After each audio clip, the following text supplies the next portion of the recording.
Get started pretty quick here. Hey Deb, how's it going? Good. I'm fine. How are you? Very good, very Hey, good. We're hi Deb. excited to get started. Hey, Nice to meet you, Deb. nice to meet you, Jay. All right, I'm gonna turn off the, I don't know if you guys can hear it, turn off the participant joining sound. And if y'all wanna mute yourselves while I give the intro, we'll get started. And if you guys see somebody enter the waiting room, I've made you co-hosts, at least Vinay and anybody else, and Rob and Henry. So you can let them in if somebody enters the waiting room. Okay, great.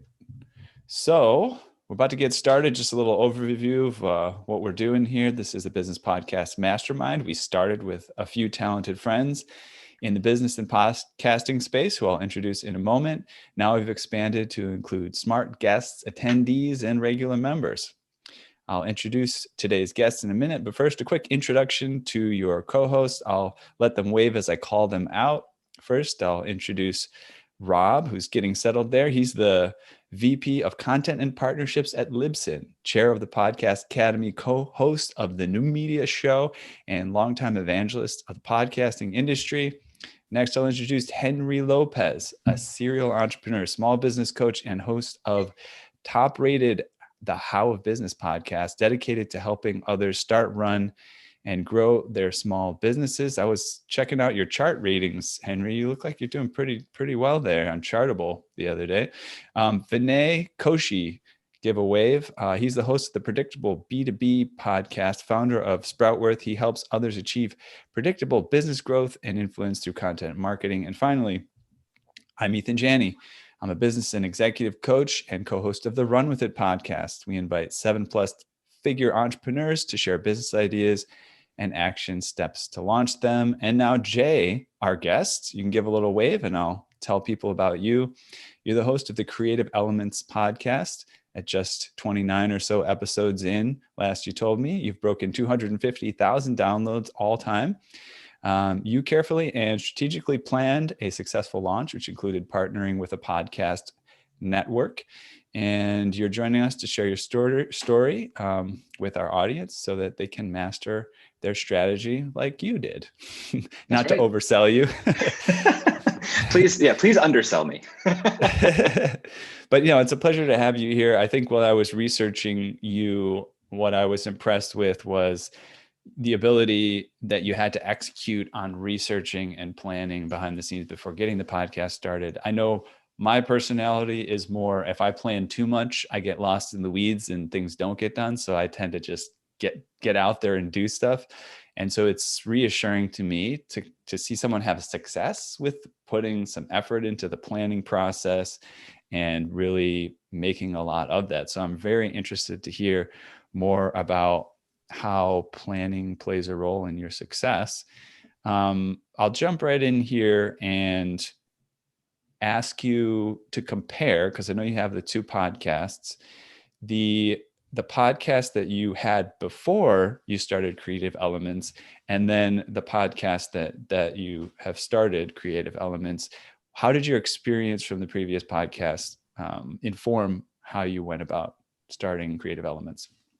Totally. Well, thank you, Ethan, and everybody here for having me. Really excited about this. So the first podcast that you're talking about is called Upside, and we launched that in May of 2018. And it was really an effort for Eric, my co-host, and I to learn what it was like to be an angel investor. We thought we might actually want to start a fund. And then we realized that's going to take a lot of time and a lot of work. And maybe that's not what we want to prioritize right now. But we wanted to get some practice talking to founders as if we might invest. And that became the format of our show. And we're proud of that because it's a unique format. It's not a typical interview show. It's a 3-part show where at the end we talk about this as an investment opportunity. And we still run that to this day. Last week, we released our 162nd episode, I think it was. I love doing that show. It's a lot of fun. I love audio as a medium. It started to drift away from the core of what I do as a business owner, which is to work with more creatives and creators. And I felt this tension of, I love doing audio, but I just wish it was serving the core audience that my business serves, so it felt more aligned. And that's kind of the question that I wrestled with for a few months, because I wanted to figure out a show in that direction, but I also wanted it to be worthwhile for all the time and resources that I was going to invest into it. Because Upside, it's a pretty niche show. Like, we're talking to startup founders who are pre-Series A, we're talking to investors, we're talking to community builders, people that are interested in startups, startup investing, and even more specifically, startup investing not based in San Francisco. It's just a pretty small audience all told. And I wanted to go a little bit broader. I wanted something that was more mainstream and had more advertising and sponsorship potential. Because what I realized was the amount of time that I want to put into something, I'm going to put in the same amount of time for a show that has a large listener base or not. So I wanted to put the effort towards something that felt more commercially viable. And so I started the process of thinking about, who is my audience? I just want to interrupt here just to give a little bit of context to people listening. So your business, which is around freelancing school and that kind of process, that's what you're talking about in terms of wanting to align with the clients that were the people that you served outside of your existing podcast, right? Yeah, my core businesses are facilitating mastermind groups. Essentially, it's an online accelerator. And most of my clients in that realm are creative service providers. And then the other part of that is a course business, which helps freelancers predominantly. So similar customer type, but two different offerings, not in the startup investing realm. Right. Got it. And so it sounds like the thought process that went into what is Creative Elements going to be, it was really, you already had an avatar for your listener, but you needed to find out, what does that listener need if they're going to listen to a podcast, right? Yeah, I have an avatar. What does that listener need? What's interesting to me? And what is something that I have access to that I think would be difficult to replicate? And so the ingredients that I kind of pulled in were, I also wanted to learn, and I wanted to build relationships with people that were difficult to access typically. But I had a couple people who I thought they're well-known people. Like, my first two episodes were Seth Godin and James Clear. And both those guys have had really great success. And based on previous interactions I'd had with them, I thought I might be able to get them to sign on to do an interview early in the show's existence. And the thesis was, if I get those two, I think that will give me a springboard to get listeners and also parlay that into other guests that are difficult to access to. And that's something I've been thinking for a while. Is I've been fortunate to build some really great relationships over the years with really successful, awesome creators. And I had no way of collaborating with them really. And I wanted to, but I had no way to do it. And so I started to put together this format of Creative Elements to talk to those people, to speak to my avatar, and to help the avatar of the business that I've already built. Oh, can I ask a clarifying question again? Yeah. Sorry to interrupt you, but so this is interesting around building these relationships, and you had built these relationships. And I think it's useful to hear what kind of extent was the relationship? Was it something where you needed to interact with these people on a weekly, monthly, whatever basis for a certain amount of time? Was it just you had exchanged a few emails? How well do you feel like you had to get to know them first? What kind of evidence, started to develop between you and them? Would they be like, yeah, I want to go on, I want to go on this guy's podcast. Do you have any thoughts about that and how other people can apply? It was both. The closest relationship I had was James Clear, who lives in Columbus. I live in Columbus. We'd gotten to know each other the last couple of years. We would meet up a couple times a year, and he was kind of a mentor to me. And so I knew that if I asked him for 45 minutes or 60 minutes on his schedule when he's in town, I could probably go talk to him and record it. Seth, I have purchased so many of his products, and I would generally follow up with him on my experience over email because he answers his emails. And one of the products I purchased from him was his podcasting fellowship, the first cohort he did. And Upside, the other show, went through that. And I had responded to him with a little bit about the show. At one point, he included that show on the sales page for the product. And so when I asked him to come on this show, I followed up on the same email thread. And I said, hey, I'm actually launching a second show now. I think you'd be a great guest. And the key to any of these people who are seemingly difficult to access and get their time, in the beginning, I wasn't on any rush to start publishing the show. I just wanted to get some great interviews in the can. And so I gave them a very generous time window. I basically asked, is there a time in the next few months that we could talk for 45 minutes to an hour, which makes the bar really, really low. Because if you ask someone, do you have time in the next couple of months to talk for 45 minutes? Most people would be like, of course I do. It's more of a question of, do they want to?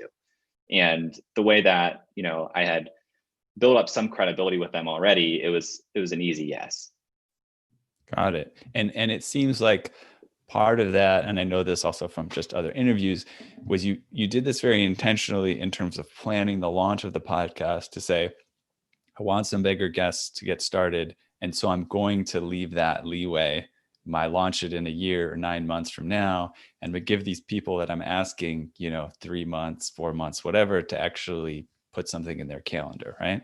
Yeah. I had recorded close to, I think, maybe 8 interviews I had actually recorded before I started releasing the first finished episodes. And I didn't release them in order of when I recorded them either. I went out intentionally, like I wanted Seth's episode to be the first episode, because if someone hears about my show and they go and visit the show page from now until the end of time, they're going to maybe listen to the trailer, but they might go all the way back to episode 1. And that gives a really strong signal that this person's taking this show seriously. You also, as I listened to the show, so it's a little bit different than some of the other podcasts that I think that we've had on here in this particular group, and even some of the podcasters that are part of it. Look at like Indie Hackers, who we had on a couple of weeks ago. It's not a heavily produced podcast. It's he does the interviews and he cuts them together. And what I was intrigued about your show was, I wouldn't say, and I hope this is what you're going for. You're not going for like heavy production, like like a podcast like Startup, where they've got a team of people and they've got a huge production process. You're sort of halfway in between this kind of, I did an interview and I'm just going to post it, versus I did an interview, I'm going to comment on it, I'm going to create something, I'm going to put something together, and it's going to be a little bit more polished than just hit record and then post it. Can you speak to how much of that time that you put in before launching needed to go to kind of how you're going to polish it, things like that? And did you have to bring people on a team or something? Curious about that. Yeah, well, thank you for saying that. I'm glad you noticed that, because I did want it to stand out from a production quality standpoint, but I am an independent podcaster who's releasing episodes on a weekly basis, so I can't quite do, what an NPR or what a Gimlet can do. But I wanted to every part of the show, I wanted to be remarkable, maybe not like the best, but I wanted it to be something worth commenting on. And I give all credit in the world actually to Jeff Umbro at the Podglomerate, the network that I joined, because he signed on to the idea early based on, this is an audience that I want to serve in a different way than they're being served. And I think I can get some big name guests on the show. And it was a business show. He was interested in doing more business shows. So he's like, all right, I'm in, let's work through this. And as I started to share with him some of my early interviews, I basically cut it together like a typical interview show, where I turn on the mic and I riffed for 5 minutes as an intro, just kind of trying to be fun and unscripted. Just, here I am, here's what I'm thinking, here's what's going on. By the way, now we have an interview. And he pushed back on me. He was like, this is fine. Like, you have a show here, but it's not that much different than every other interview show on the planet, and there's a ton. And so he said, you should see what you can do a little bit differently. And so I started thinking more about narrative arc. Like, now when I edit shows, I end up cutting out 5 to 10 minutes per episode of just stuff that, like, it was okay, but it didn't really seem like it was that useful. And now in the show, I want every second, really, every minute to be worth having in there, or I cut it out. And just to call back what you said before, you only record like 45 minutes, right? You actually don't record like an hour or longer episodes typically. I hold an hour, and I try to talk to the person for 5 or so minutes ahead of time. I want to get at least 45 minutes of recorded time, but I'm not going to hold them longer than the hour that they're there. So it kind of depends on how quickly we get into it, how quickly they get comfortable. if there's something that I want to talk to them about off air, like sometimes I'll cut an interview 5 or 10 minutes short because I want a little bit of off air time after we record to talk to that person. But yeah, it's typically like 50 to 55 minutes of recorded audio that I start with. And I'll cut out some of that. I rearrange bits so it has a real narrative arc. I try to thematically tie an episode around this element that the person brings to the show. It's called creative elements, and they'll talk about an element of their style or approach that's been important through their creative career, things like brand or authenticity or honesty. So I'm trying to tie that element through narratively through the episode. And I will sometimes cut out my question as stated in the interview to insert a scripted narration or a voiceover to move the story along and sound well produced. And I'll also script the intro to the show, the outro of the show, a little bit of voiceover before the mid-roll ad breaks, that type of thing. Yeah, I was really impressed with the incredible difference that you could achieve just with, I mean, I think from a listener perspective, I didn't count them out, but it was just really only a handful of, and now I asked Seth about this because I thought this was really important to get into. And then boom, you just went back into the interview. And then on top of that, just the music I thought was really actually gave a lot of professionalism to the podcast. And again, but it didn't seem like it could be way more work than I'm thinking, but it just seemed like you just add some music, add some traditional. So it feels like you're almost in a place, right? I'm in a context. I'm not just listening to an interview. I'm in the creative elements world where this music helps me transition between things. And there's some comments here and there. There's a lot of things we can talk about. I'm probably getting a little distracted, but can you just talk about how complicated is it to put that together? And do you have a team? You do have an editor and engineer, but I don't know what they do. I have an engineer. So the music that you're talking about, I had that custom made. I had an audio producer who does sound for like video games and stuff like that. He's a friend of mine, and I asked him, one of the first things I did, and this was before I actually pitched it to the network. I wanted to make an attractive package for the network. So part of that was getting really good cover art, getting really good music. And the way that he made the music as an engineer was he made just a single 2-minute track. And the beginning of that track is what became the intro, where it kind of like builds up in crescendos. And after the crescendo, it goes into this loop that became the ad loop. And then it builds back up to an outro, which became the outro. And so with that 2-minute track, we can pull out multiple elements of it that all sound cohesive because it was a single track, and put them underneath ads. We can put them underneath certain areas that we want. And that was really important to me to have that be custom to the show's feel. Now to your question about like how complicated is that to put it together, it's fairly complicated. I have an audio engineer, and it's a multi-step process where I record the interview. I send him the files for the interview. He'll tie that together into a single mixed piece of audio. And then I'll do the editing, where I take now that single piece of audio and I'll go through and I'll cut out the stuff that I don't want. Like he does the ums and ahs and filler words and things like that. That's already gone. But I'll cut out the bits of the conversation that I don't want. I'll reorder things. I'll use that to build the script. What I love about this show is a lot of these creators are professional creators, and they have all kinds of content out there already. So I'll talk to this person and they'll say, yeah, I was on NBC Nightly News talking about my business, and this is in 2013, yada, yada. When I'm doing the final edit, I'll pause there and I'll pull in the YouTube audio from that clip to show that. So it's like, It's narrative, it's storytelling. If that person has their own podcast or their own channel, sometimes I'll pull in elements of that. I just talked to a guy who talked about the year that he spent investing time into Snapchat stories and how cringy it was. Lo and behold, he had actually uploaded a couple of those stories to his YouTube channel. And I went back and I found that. And I found some of his cringy Snapchat audio and I uploaded it to part of the episode. So it really helps the person not have to imagine as much. And it tells a fuller story. They can experience it. I'd say from the point that I finished recording the interview to having the episode fully finished, I probably put in 5 to 6 hours of like pretty intense editing work. And that's now after doing 36 interviews and getting practiced at it. But I'm finding it sounds so bad. Yes. I mean, I'm not trying to belittle how bad it feels to you. What I'm saying is, yeah. Yeah, And that's not too bad. That's like, right. that's as efficient as I can get it with scripting, with pulling in B-roll audio. I feel good about that, but I'm not going to sit here and pretend like if you want to do the same thing, it's only going to take you 5 to 6 hours. Like that's going to Exactly. take you a year of practice to get into that flow, to know how things sound and where to inject more space and where to cut things out. But I'm having a hard Yeah. time cutting it down any lower than that right now. Yeah. I mean, the reason I say that doesn't sound so bad is Chris and I, we have an editor for our podcast now, a producer. We were editing it, individually ourselves. And I would spend about that many hours just editing the audio, just taking out the ands and ums and Oh, doing yeah. those things. So it's also interesting. It's interesting to call back to say, hey, you did have somebody edit out the ands and ums and kind of give you a polished version. I'm going to Yes. put a little link in the Zoom chat here. I found this interview on YouTube, which I think is really useful, which is with MakerPad.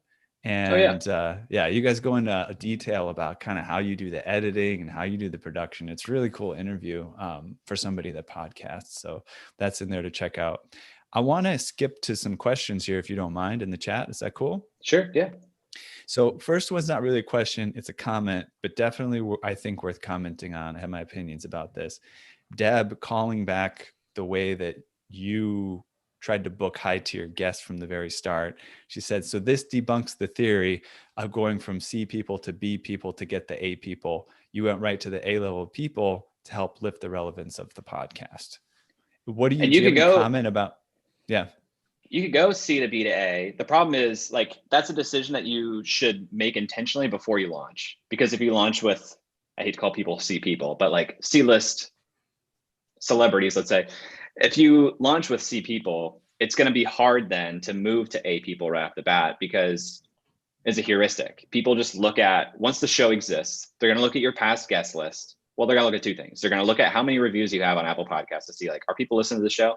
Do I have a reason to believe people are listening to the show? And if you pass that, it doesn't really matter. If you don't pass that, they're going to look at the guest list and see, do people like me do things like this? And if you are interviewing heavy hitting names that this person you're asking recognizes, to the point where they feel flattered that you're asking and they feel like this is something they should do, it just gets a lot easier. And I'll just make a comment on that from my experience in various other realms, including podcasting. And that is, when you try to start from, let's call it like a lower level, or a level where you don't feel like it's where you want to be ultimately, put it that way, what you end up doing is you end up learning about that world. You learn, how do you get those type of guests? How do you produce that type of show? And when you aim for the level that you're hoping for eventually from the very beginning, it gives you opportunity to learn more about what's required of that world more quickly. And sometimes it's not easy to translate the two. So it's like a whole different ballgame to get a guest, that's easy to get, but might be great for a podcast that's very niche, in a typical industry, and they're just happy to come on no matter who contacts them, versus a guest that would be really exciting to a wider audience, and they've got a super busy schedule and they're going to be very particular about their time. And I will say this too, also, if I think, although this is just, what do you call it, hand waving at the moment, but I think you would have a chance to do over if you wanted to. And I think that it depends on how intentionally you want to do it. You could say, I'm rebranding my podcast. I've seen people who had a podcast for a few years, they took a break for a year and they started again with a whole different brand. They kept their past episodes, but they were able to kind of change the direction of it. So I think I think you can have the possibility to leap into something else if that's the way that you choose to go. Do you think that that's possible, Jay? Like, how would you go about that? Like, if you started a podcast where you weren't aiming for really big names, and then all of a sudden you wanted to see if you could get there. Any thoughts? That's a really good point. I've seen people do it, and I think I might do a two-step approach where I upload the new brand and the new episodes to the existing feed, but actively try to move them to a new feed that is starting from scratch if that old feed doesn't have really strong marks of ratings and reviews for the number of episodes that are there. it's good because you're starting with an asset of listeners, theoretically. And so you want to move them over. But I think that there is a freshness to a new feed in starting with a big name that feels exciting. And also, like, part of marketing the show, the launch event is a marketable event for different publications and partners. And there's some value in that. And it's hard to create that same sense of launch for a feed that's existed for a couple of years. Cool. Great tips. Another question here. What is the value investment to be associated with a network? Deb says she's been courting the idea as part of building her reach. I approached the Podglomerate for two reasons, both really tying back to relationships. I realized, like I said, it's the same work to create a good sounding show that's heard by 0 people as it is to create one that's heard by thousands of people. And so I, with this show, wanted to focus more on distribution. And a podcast network like the Podglomerate, they have a couple of things. They have shows under their umbrella that they can put their own small marketing ads in to say, our network just launched a new show, to get it to existing listeners. They have relationships to different pod catchers that might want to feature the show's launch, which they did.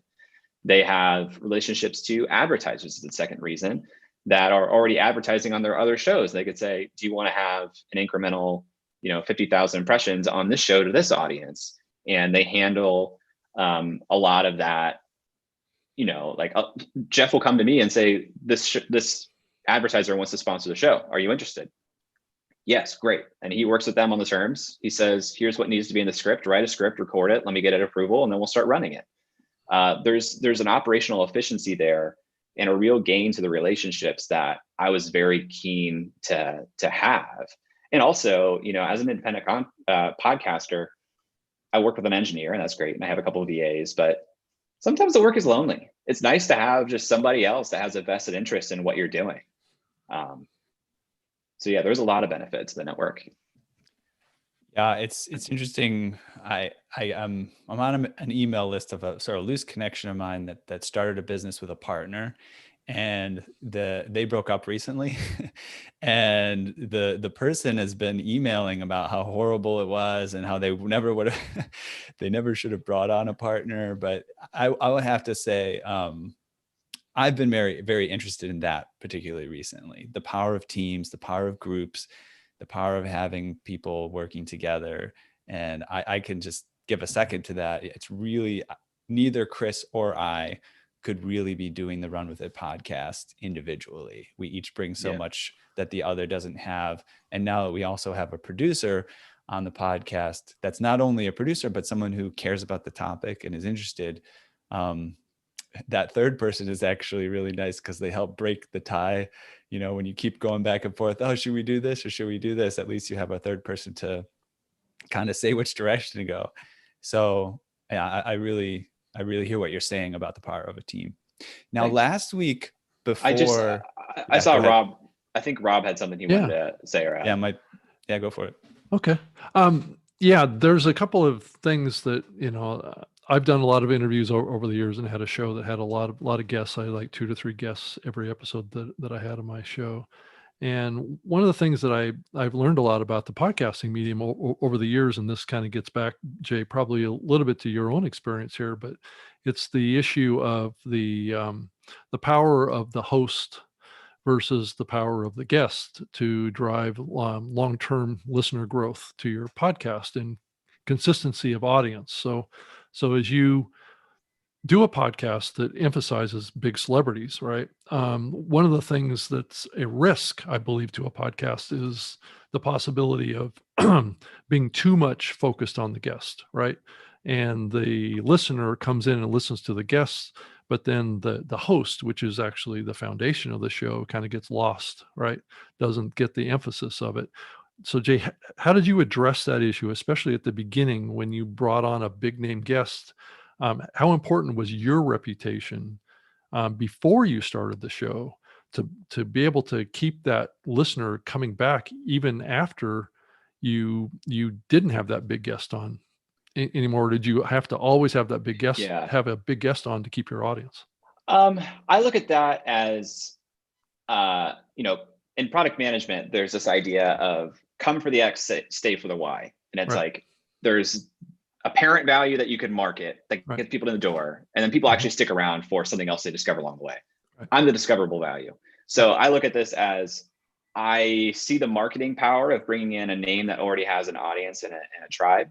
Mhm. But I do hope that they enjoy the show and enjoy me enough that they stick around. And if they Right. don't, that's on me. I don't think I actually need to try to overcompensate or anything like this. I think it's on me to be a good host. Like I think about the role of being a podcast host. I really lean into the idea of host. I am hosting this person. Right. I want to host their idea and their perspective and make that easily transmitted and understood. And I want the guest to have a remarkable experience as a guest. Like I want them to think this was different than an interview I've done before. And they do a ton of interviews, so it's a high bar, but I very much want them to have a remarkable experience too. And usually that translates to the listener.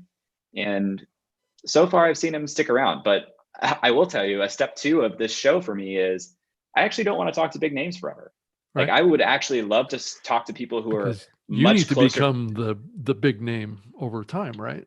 To keep Yes. that audience, right? I mean, I want them to trust me. I'm building a relationship with them so they trust me to hit play on a name they don't recognize, because I want to bring up lesser known names with very important lessons that directly impact the listener, maybe someone that's closer to the listener's journey. But I know they won't hit play just yet because they need to trust me more. And so right now I'm building that trust through getting them to click play on a person they recognize and saying, I like the way Jay asks questions. Jay's never served me wrong. Every time I've clicked play on an episode with Jay, I've appreciated it. So even when they don't know the name, I hope that continues to be true. Right. Yep. And was that where you were going to with what you were about to say? Just kind of when you talk about bringing on those other guests, is that the idea that you want to expose that, you don't want to expose people to somebody who's maybe a lesser known, or what's your intention if you bring on somebody that people haven't heard as much from? Well, I think the risk with my show's format right now, where I bring in, like I talk to high profile creators who people have probably heard of, and they want a life like that. Like I'm speaking to aspiring internet creators who are like, I want to make a living on YouTube. I want to make a living blogging. I want to make a living as a podcaster. And so I bring on names of people that they recognize. Those people are, in some cases, almost professional interview subjects at this point. And they all talk about the work that made them break through. Like when I talked to Vanessa Van Edwards, she built scienceofpeople.com. It's a lot about human psychology. And most of the time when she's interviewed on shows, they're asking her questions about human psychology. On my show, I talked to her about how did you get to make a living writing on the internet and doing videos? But the more famous the person is, the longer they've been doing it, it starts to remove the relevancy to my listener, because they either got started when the landscape was different, maybe they had some sort of unfair advantage that broke them through, and they'll talk about that, and the listener can probably hear that and say, that's not really relevant right now. I want to get to what is relevant to you right now so I can best serve you to get the thing that you want. But the people who are closest to it aren't yet famous, right? So I actually want to get closer to where that person is, because I think I can help them better by talking to other people, but I need to earn their trust first before they'll even hit play on that episode. Yeah, is that more of trying to play to the cutting edge of topics, right? Because people that typically play at the cutting edge tend to be a little bit probably newer, right? Would yes, that be totally. right? Like it's the old story of if you can see the path laid out for you, like it's no longer your path. Like there's no longer a recipe there, and there's truth to that. So like in some ways I'm playing a losing battle no matter what I do, but I want to get closer, because some of the people I talk to, they got started writing when there was almost nobody else writing online, and they built a blog and they got SEO because there was just like almost no competition. So for someone starting out today, the landscape is super, super different. What do they need to know? That's the stories I want to tell, because I can ultimately help that person more. Yeah, it also reminds me of an idea that I've always liked, that you should be kind of following someone who's one step ahead of you. You should also be mentoring someone who's one step behind you. And then you should also have kind of a community of people who are at your level kind of going along with you so you can compare notes. And I think that just from my experience, it's funny, I've wanted to teach about various things, right? And I can see 5-10 years ago, something I wanted to teach about. I don't want to teach about it anymore. And I don't even remember how it went. I don't even remember what it's like to not understand. Oh, you don't get that? It's so obvious to me now. So I think that's a really good point, that you need to bring in those people. They're so close to the questions of the day and the issues of the time that it's fresh in memory and they can speak to it very easily. Or they're just so talented at what they're doing. Those are the people that I love to be around, is people that are just so naturally talented at whatever they're doing.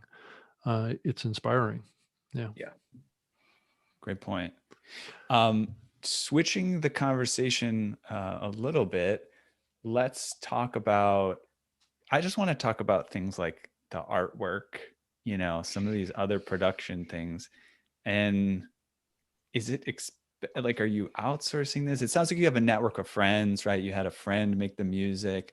How's the artwork getting made? Yeah. Are you spending a lot? Are you investing a lot? Is the Podglomerate spending money on this? Like, I'm just curious. And if this is secret stuff, you don't have to tell me, but just curious how that all comes together. Yeah. Let me just start with the headline of, if you're going to be, whatever degree you're willing to invest in this, like, work with what you have, right? So for me, the initial artwork, the cover artwork, was made by an illustrator that I met through my accelerator business, my mastermind business. His name is Uriel. I saw his work. I'm like, this is phenomenal. I want that as my artwork. And I paid him for that.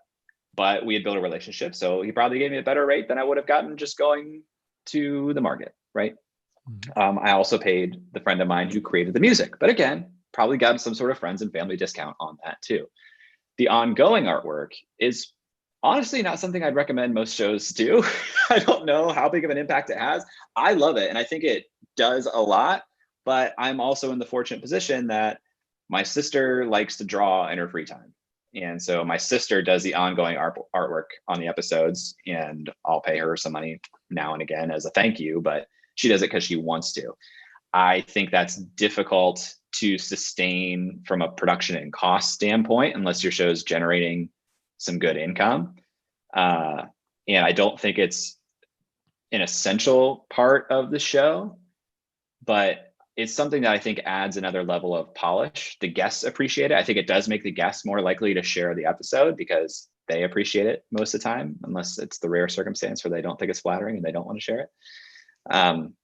But yeah, I mean, I worked with what I had. I have a sister who likes to draw those things, and I had some talented friends who were willing to help me do this in the beginning. If you don't have that, you can outsource it if you have the resources, or you can find some free tools, But where are you even seeing that artwork? I'm curious. You're talking about episode level cover art? So it's when you listen to a show on any of your players, that's going to be the artwork that shows up instead of the show art. It's the custom episode artwork for that. It's on the episode pages that I make for each episode. I make 3 audiograms for each episode for the guest and for myself to share, and that uses the artwork too. So it shows up in a handful of places. Yeah, I mean, not all listening platforms use the episode art. It's true. I mean, all of them use the series art, but just a handful of them use the actual episode art. Just keep that in mind. Yeah.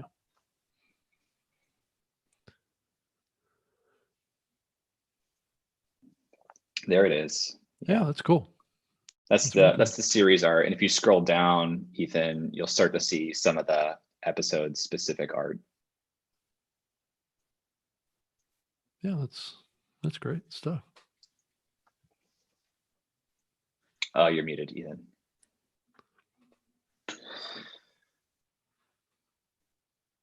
You're still muted. Sorry about that. I was saying that you talked about remarkable. You used the word remarkable. And a couple of weeks ago when Cortland Allen came on the show, he used the same word, remarkable. Make your podcast remarkable.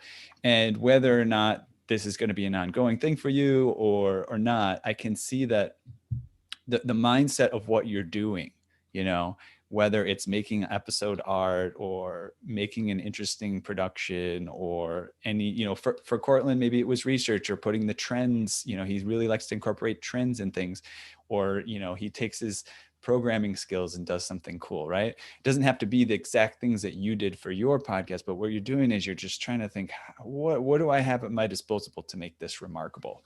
Whether you're doing that consciously, you know, with this in particular, but would you say that's kind of the underlying mindset when you incorporate something like this? 100%, because it ties back to what I was saying earlier. Podcasting is a ton of work. And if I'm going to put the work into it, I want people to listen to it. And discovery in podcasting is difficult. Most of it is word of mouth, which is why I specifically use the word remarkable. I'm not trying to necessarily speak to like some abstract level of quality. I'm saying, is this something that is going to make people pause and notice that it's better and remark on it to themselves and to others? That's what I'm going for. Yeah, that's cool. And I think, you know, as I was first coming across you, and looking at this stuff, and that's why I'm asking the questions. I'm like, this guy, is he drawing the artwork? Is he editing the show? Is he, you know? And I think that that can be the way, that can be, for better or worse, the way that one comes across when they make some kind of thing that has multiple elements like that they appear kind of larger than life, that they're putting something together amazing. But I think that also speaks to the idea that of just building a team, you know, and it's really like, I'm assuming, you know, from your perspective, it's not about you or pretending that you're drawing everything, but it's about creating like a super you, like a super thing. Yeah. That's a symptom of all of these people's actions, right? It's a team and it's a process. Each one of those, you're just sharing the page, each one of those episode pages, I build a custom page in WordPress for each of them. And that could be exhausting, except my theme lets me save a template. And so now every week I just update some information in a template. I made that template from episode 1, you know, like having a process in place so that it's repeatable on a weekly basis, which I don't even think all podcasters need to release on a weekly basis. You could do bi-weekly, you could do monthly, you know, you don't have to put yourself on the same treadmill that I had. But I knew what treadmill I was on, and every part of the process I've tried to make more repeatable so that the bulk of the input of time is upfront, and then ongoing, it's just a process that makes sense to everybody and things happen. I want to just call out right now, we've got about 15 minutes left in our time with you, and so people can start definitely from the host of the show. You can start chiming in when you want. Also, I want to hear from Marion, who joined us halfway through, just to hear kind of where you're at.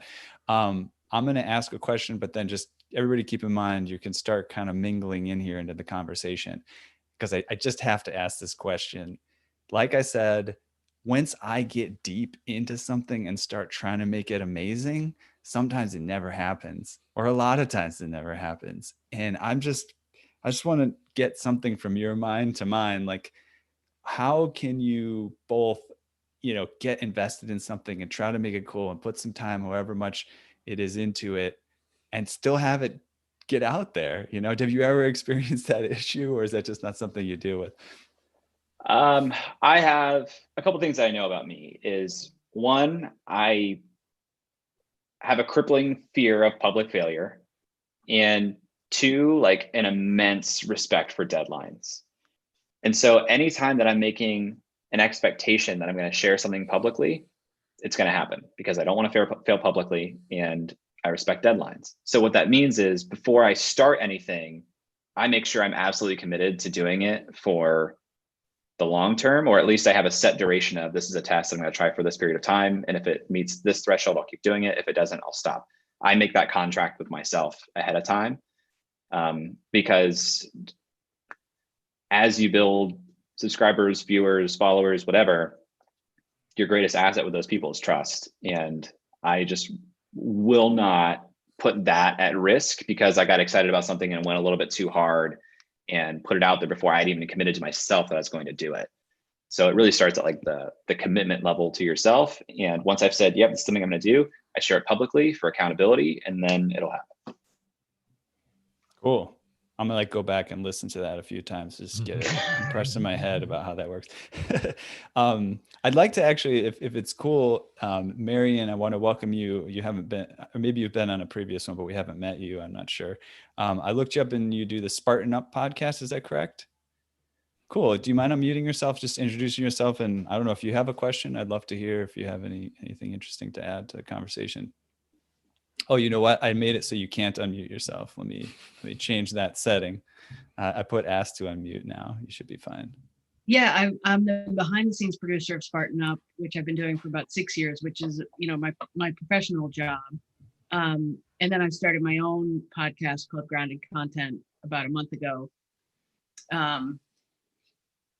So two things that I was responding to, and I don't want to ask something that maybe you've already talked about, but first I was just going to say, I love the sort of creative element to just what you've talked about, that there's this value to your circle of friends. It sounds like sometimes you do things just because it seems like a cool creative idea, not because, of a marketing analysis.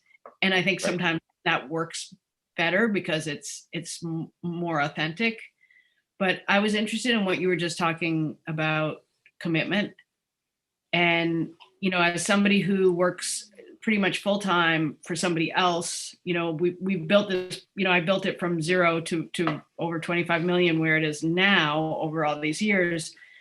But starting my own thing, was there a point at which you made a leap? Because it sounds like when you started this podcast, you were all in. And I've sort of started my own, but I've sort of dipped a toe in the water because I'm still doing my other thing. Did you kind of make a conscious leap, or did you kind of do it while you were doing other things? I started considering making this podcast in June of 2019. And I started doing interviews in September of 2019. I decided to approach the podcast network in October of 2019. And I released the first episode in March of 2020 this year. So all along the way, I was giving myself little checkpoints of, am I going to do this? Because once I shared publicly that I was going to do it, I knew I was all in. Because I think it's hard to expect that someone else is going to be all in with you if you're not. And I wanted to give this the best shot that I could from the beginning. I want to accelerate failures in the stuff that I commit to doing. So if I'm going to commit to trying it and I'm going all in, I want to put everything I can into it so that if it fails, I can say, I ran the experiment and I gave my best and it failed and I'll kill it. But I think it's kind of this middling level of commitment without any clear metrics of at what point is this something I continue to do or do I kill it, that eats up a ton of our time and attention and ultimately doesn't yield anything. That's such a great answer. There was I'm sorry. Yeah, go ahead. No, I was just going to say that there was a great line that I heard that made me think of, which was I heard a boxing coach, but he said most people are afraid to find out their best isn't good enough. Yeah. No, and the thing is, so many times we get so enamored with an idea that we think is a great idea and we think it'd be successful that actually we're afraid to pursue it to exactly your point, to find out that we actually can't make it or it's not a great idea. And so we hold on to it for forever and it eats at us and ends up serving nobody. So I will, I'm just going to put a link in the chat. This is actually written by the sister of a friend of mine. It's called Be Bad First. And it's actually a book about this whole conundrum of you can't get better at something until you go ahead and start doing it, but we don't, as a society, we don't like to look bad. We don't like things to be awkward. And so we just don't start new things and they never happen. Mm-hmm.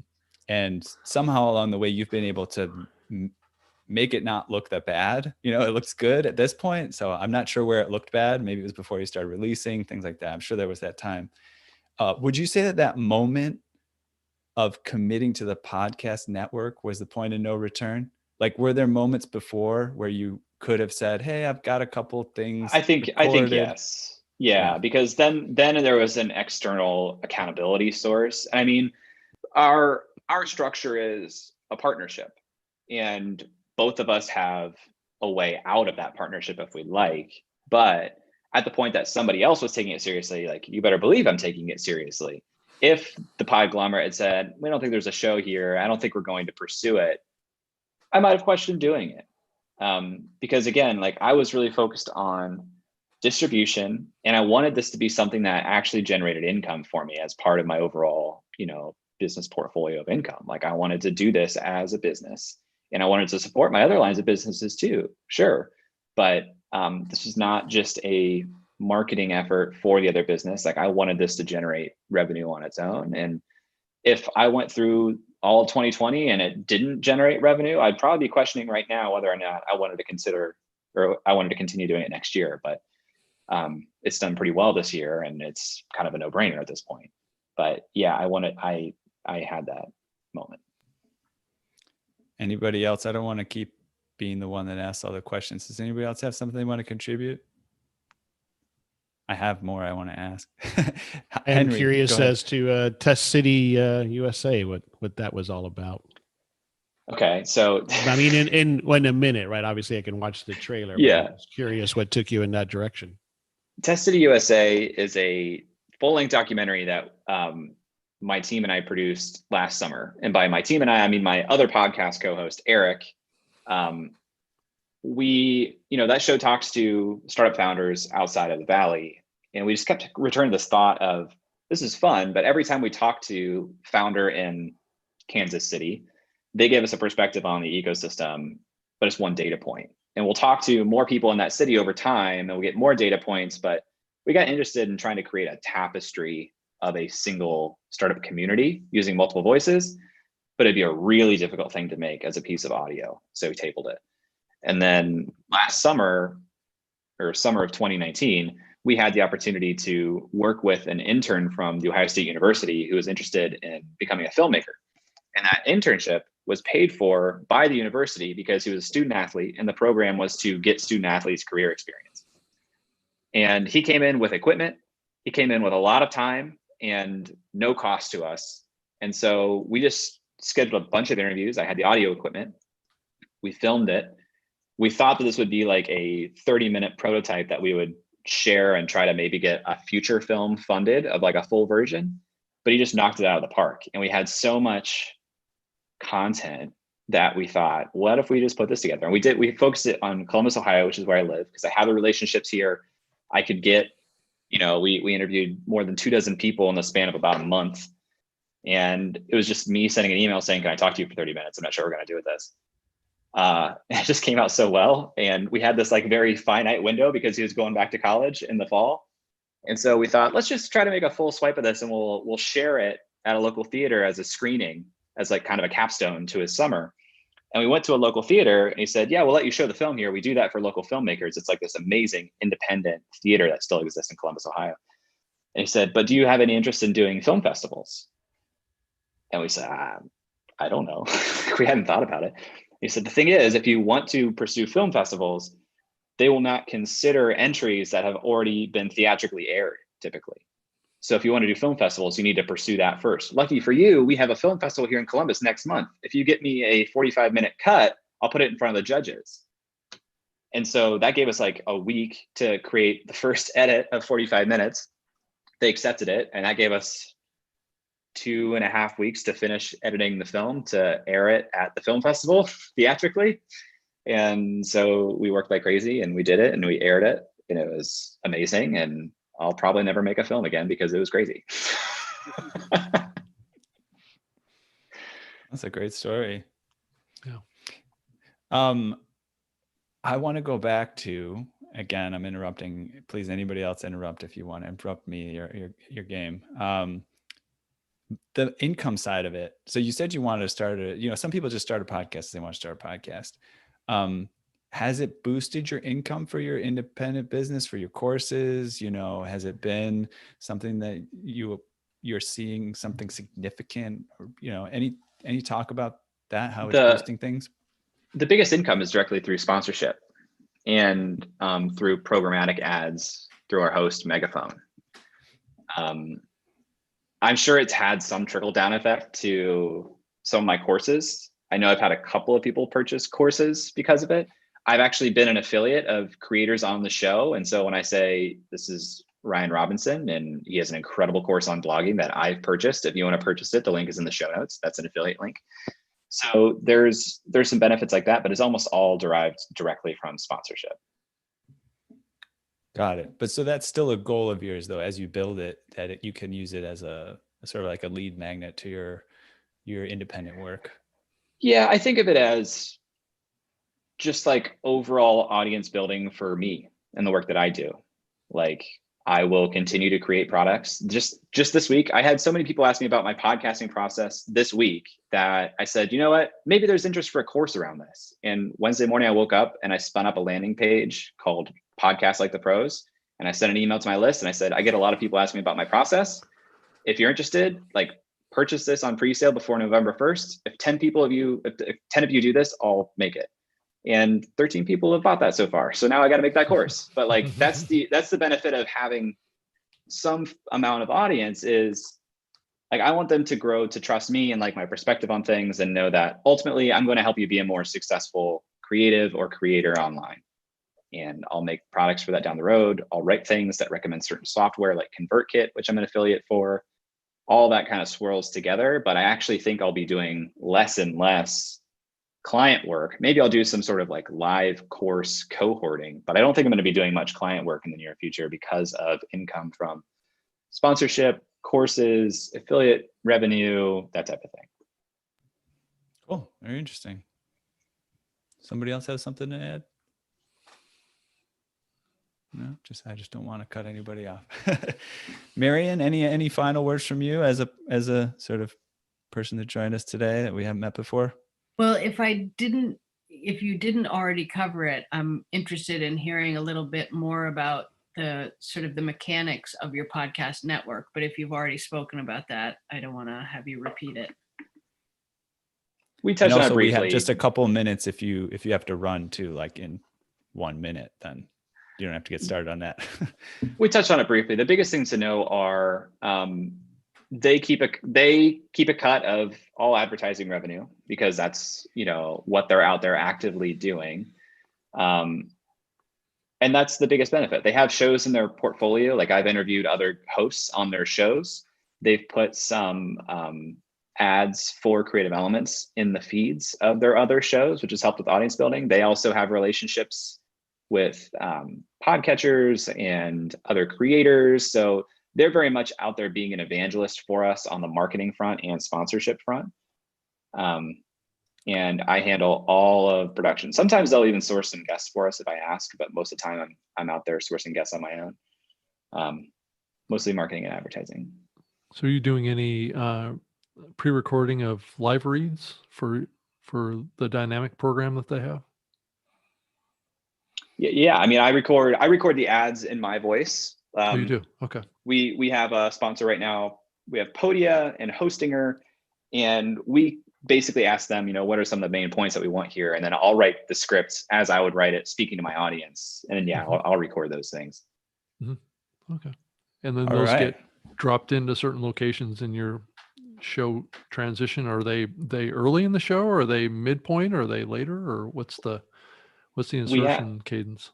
We have 8 marked spots per episode. Not all of them get filled, but 4 locations, 2 spots in each location. We have a pre-roll, a post-roll, and we have 2 mid-roll areas. And most of the sponsors, we sell a mix of pre-roll and first mid-roll. And we'll reserve one of the pre-rolls for something I'm pushing for, like reviews on Apple Podcasts, or there's a new referral program we're trying out. And we'll reserve the second mid-roll for us a lot of times if that inventory is still there. And what's the usual duration of the reads that you're doing? Are they 30, 60? Pre-roll is generally 30. 30? The mid-rolls are 60. And show episodes are somewhere between 45 and 60 minutes. I try to keep all the mid-rolls within the first 30 minutes. So I'll have the first mid-roll about 15 minutes in, the second mid-roll about 30 minutes in. And then after that, like I'll still have some narration from time to time cutting in, but we won't have ads after that point. Yeah, it sounds like you're following best standard practices, definitely with that. which was Yeah. all taught to me by Yeah. Jeff, the network. I had no Right. idea any of that. Right. Like he did all that. He told me exactly what advertisers would want. He tells me how long things Right. need to be, where they're going to be. I get it produced, and I say, here's the asset, upload Right. it where you see fit. Right. And we use Megaphone, and it tracks all of the All the downloads and impressions and everything. Right. Right. Awesome. That's great. One thing I noticed listening to your episodes was there were more ads than I necessarily expected, but I also was thinking about it in terms of your podcast network, right? And thinking, yeah, they probably know that, like Jay doesn't have to sit here being like, should I put in more ads or shouldn't I? Or, is this they probably know, hey, we can put these ads here. This is pretty standard. It's going to work. And the great thing about Megaphone, if we have unused inventory, Megaphone will place ads on our behalf. So we've had like Starbucks and Progressive and even McDonald's in there at times. Like Megaphone sells sponsorship to advertisers, and they'll place it in shows that fit certain, I don't even know what the criteria are, but I'll be listening to one of my episodes and it's like, oh, Mindy Kaling's new show is being advertised in Creative Elements. Very cool. And then we get a cut of that revenue. That's great. All right, I'll make sure we wrap up on time here. Jay, thank you so much for joining. This has been a really fascinating conversation. Really appreciate you being open and sharing. Looking forward to getting to know you better over time, and just make sure if you have anything that you want to share with anybody that we missed, is there any place you want to send them? Make sure they have their URL or anything specific you want to share. I don't think so. I'd love for you to check out the show. If the course I just talked about is interesting to you, you can go to learn.jklaus.com and find it there. It doesn't have an easy URL yet because I haven't made it, but it's in production. It'll be done by December. Sounds like you can probably get a good deal on it too. Half off for now. Awesome. Okay. Well, Right. we'll send out emails to people who joined us today. Marion, I'll make sure you're updated. We'll do a review session on this next week with just the host of the show, where we talk about what we learned. And I'll also send out some potential action steps. We like to come up with some action steps from the episode, from our learnings from Jay that people can take and actually apply. So without further ado, though, I'll say thank you to Jay. You're welcome to sign off. Rob and Vinay, if you want to stay on the call, I'll just sign us off a YouTube and Facebook. But thank you everyone for joining, and we'll see you again soon. All right. Thank All you. right, thank you. Thank you. Bye. See you. Later. Thanks, Jay. Yep. Yeah. Great to meet you, Rob. Great to meet you, too, Vinay. yeah. Ethan, great to meet you face to face as well. Yeah, you too. I hope